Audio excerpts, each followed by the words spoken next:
Hi folks, it's Chelsea Rose, also known as Lucid Rose, and I'm here to talk to you about how much I love seeing people's creative spaces, their art studios, all the strange little eclectic pieces that go into making what is their art form, whether it be like loads of paintbrushes or a bunch of screen printing equipment piled high, or weird bottles of paint and all of the art that ends up on their studio walls. I don't know, it's fascinating. I like to see how people arrange their creative nests.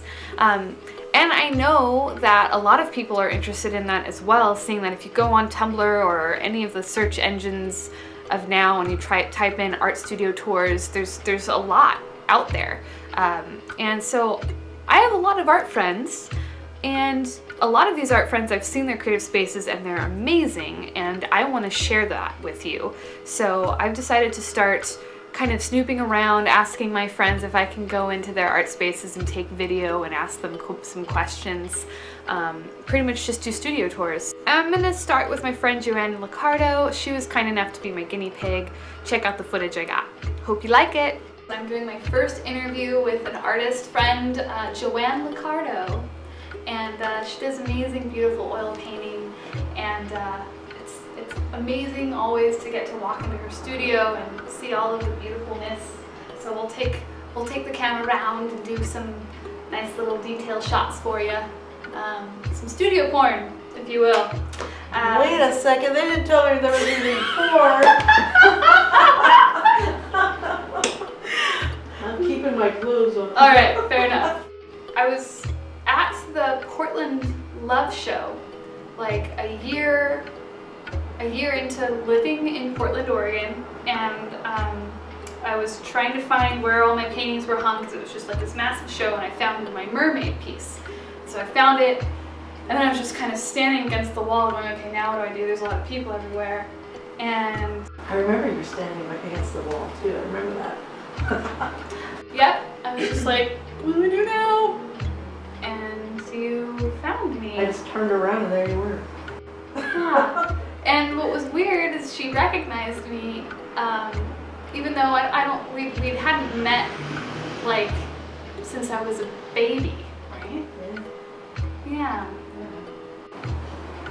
Your mom was pregnant with you when I was pregnant with my daughter. We both named our daughters Chelsea. It was just trippy because she looked at my mermaid painting and she looked at my name tag, and then I guess she just kind of turned right at me and said, "You're Chelsea from Venice Beach." Yeah, because I had seen you when I walked in the room, and there was something familiar about you. And then when I saw the piece, and then I saw your name, it just dawned on me, that's who I saw. And I turned around and there you were. So that's magical. That was. I think that's pretty awesome. Yeah. So, where did you learn how to paint? And how old were you? And stuff and things. Tell me. Well, I started painting with oils when I was 12, actually. What? But so the oils, I tried to figure them out on my own, and I wanted to paint like the old masters right away. Yeah, of course. Instant old masters. It wasn't until I was 23, I think it was, that I finally found a teacher that I taught what I wanted to learn. Wow, Yeah. that's a long time trying to find that teacher, huh? But, you know, I tried other classes at colleges and stuff like that. Yeah, but, so Jan had just moved he's Norwegian, he had just moved from Norway to Venice, California. And so, I felt like I was led to him like by magic. It was just, that's the way things work in Venice. yeah, and so all of a sudden there he was, there's my teacher I've been looking for. And I studied with him like about 8 years off and on, and then he moved back to Norway. Oh. Yeah, and so I started teaching after he left, because I had gotten it in my head I really wanted to teach. So it started with 4 students over 25 years ago, and just kept going. So I love teaching. I didn't realize you were teaching that long. Yeah. So that's just been like almost a lifelong pursuit, is teaching. Well, once I learned how to paint the way I wanted to paint, I wanted to share that with other people, because there aren't, like I said, there aren't that many people teaching old master technique. I mean, they're out there, but Not the places that I've lived in the past, there weren't many. So yeah, it was hard to find. So I want to keep these ancient, well, hundreds of year old techniques going. Yeah. So, yeah. And so I find people that really want to learn those techniques, and it makes me feel so good to share it with them. Especially I get a lot of younger students, and they're, like Bennett was at that easel today, and he's taken classes with me since he was 14. Now he's going to graduate from high school. Wow, that's amazing. Yeah, he's doing these old master techniques, and he's like brilliant. Wow, that's amazing to share Yeah. and see grow. Yeah, so I feel like I just want to teach till my teeth are falling out and I'm really old. Yeah, and even still. That 1 foot in the grave, I'm still gonna teach. I'm gonna That's awesome. And I like to paint all different types of things. Besides old master techniques, I've been doing a lot with palette knife and cold wax and thicker, thicker things. Yeah, the old master paintings that even spent 2 years on easily.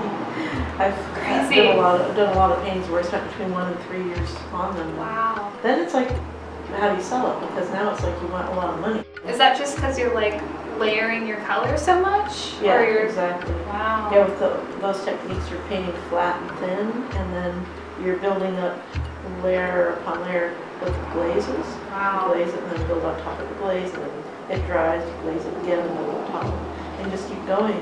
Yeah, advice for people who are interested in doing art as a profession. I like what you do. Because I did a painting once that said, what did it say across the top? It said, I do what I like and I like what I do. Yes. On that note, thank you so much for inviting me over and letting me ramble at you. And yeah, it'll be fun. Okay. Thank you. Oh, do you have like a website you want to plug or? JoanneLicardo.com. JoanneLicardo.com. Go there. Go there right now. Go. Joanne with an E. Go. Joanne with an E. Do it. Okay. Wasn't her space awesome? I love her art studio. Yeah, I love her art, and she's so laid back and sweet and supportive. So definitely go check out her art. If you have a moment, go to JoanneLicardo.com. That's Joanne with an E, as discussed previously. And stay tuned for more of these wacky art studio tours. I've got plenty of other art friends that I'm going to bug next to do the very same thing. In the meantime, check me out in the elsewheres. That's chelsearosearts.com. That's kind of my central hub and blog, and it has all my links to places like Twitter and Instagram and Facebook fan page, and my Etsy shop, which is lucidopticlab.etsy.com. And I have a lot of originals available in right now, and a good section of prints and stickers and button pins. So check that out. If you are interested in coloring my art, if you're interested in the adult coloring phenomena, I do offer digital download coloring pages through my Patreon account, which is patreon.com/ChelseaRoseArts. You can subscribe for $4 a month or $12 a month, as well as access to exclusive monthly art raffles, and it also reserves you one of my limited edition hand tea stain prints each month. And more, all sorts of stuff. So if you want to support me that way, I'd greatly appreciate it. That's patreon.com/ChelseaRoseArts.